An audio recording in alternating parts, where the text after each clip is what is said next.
put a stop to knowledge.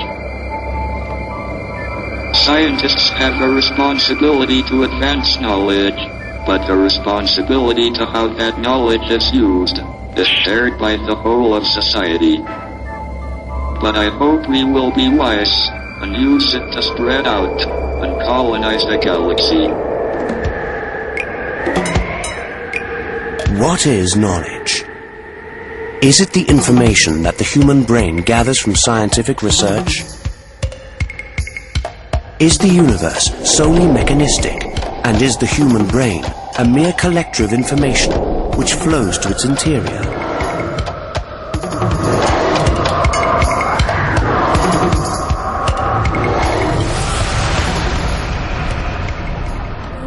Perhaps the universe is even animate.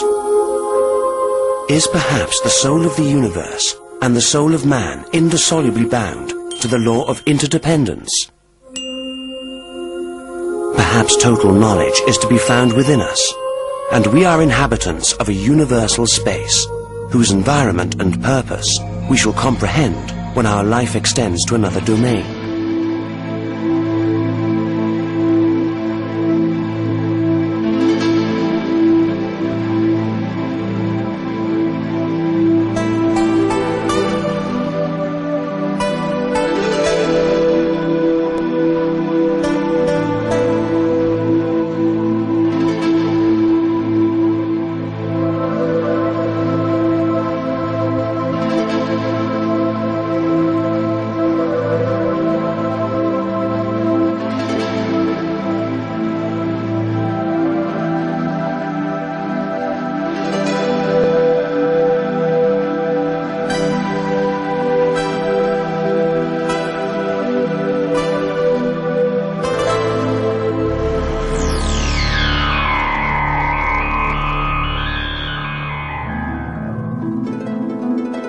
When I was a little boy, I asked my mother what that marvelous world of stars that flickered above my head was called.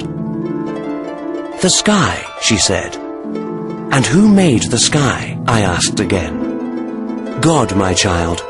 He is the creator of the whole world," my mother again good-naturedly answered me. I remained pensive for a while, staring at the ground. "And what lies under our feet, Mama?"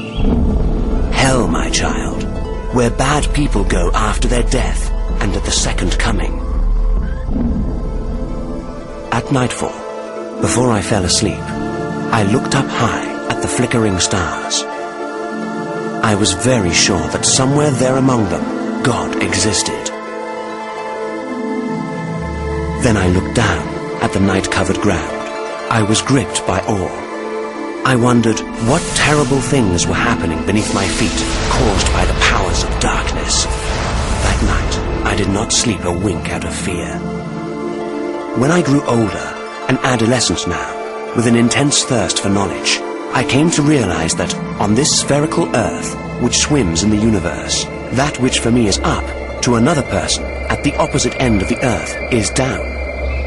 That which for me was in front and distant, for another could be behind him and near.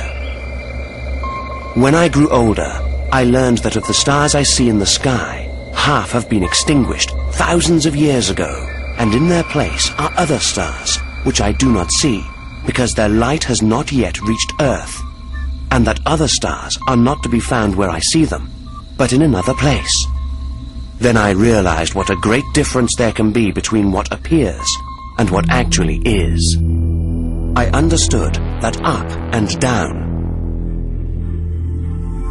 front and back, left and right represented conventional notions.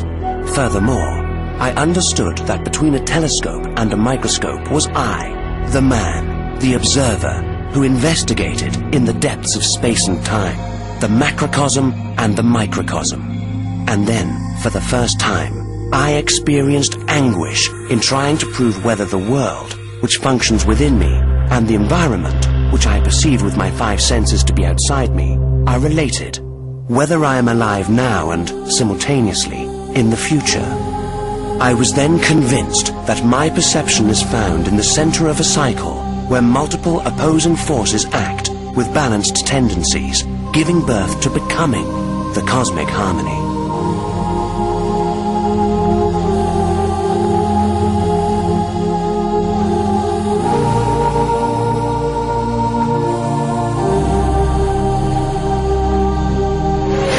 The past and the future, the esoteric and the exoteric. The vacuum and the plenum.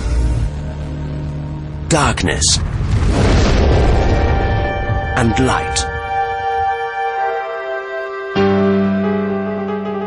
Being and non-being. The true and the untrue.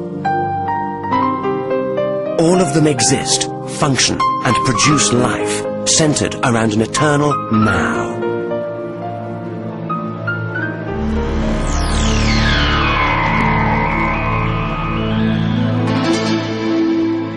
Since the time of Aristotle and the other great sages of the ancient Greek world, up to our own time, which is the era of Einstein, Hawking, and all leading scientists, who strive to interpret the laws of the universe. Approximately 2,500 years have passed. During that period, science has made many leaps.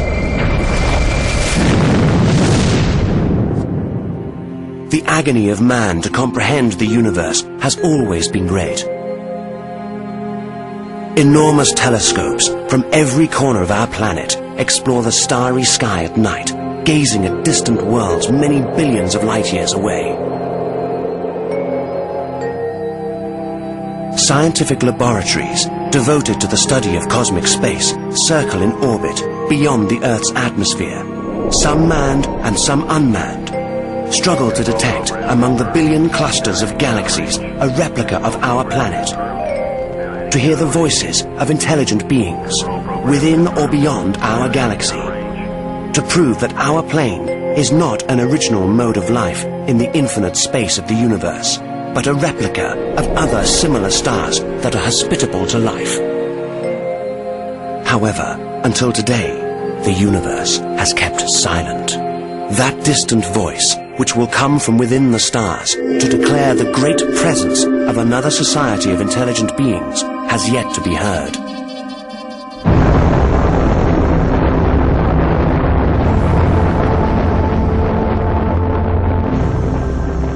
Space rockets, launched from Earth many years ago, travel at this very moment amidst the stars of our galaxy, striving to discover new worlds in the ocean of space, to receive some message of life which will break the great silence of cosmic space.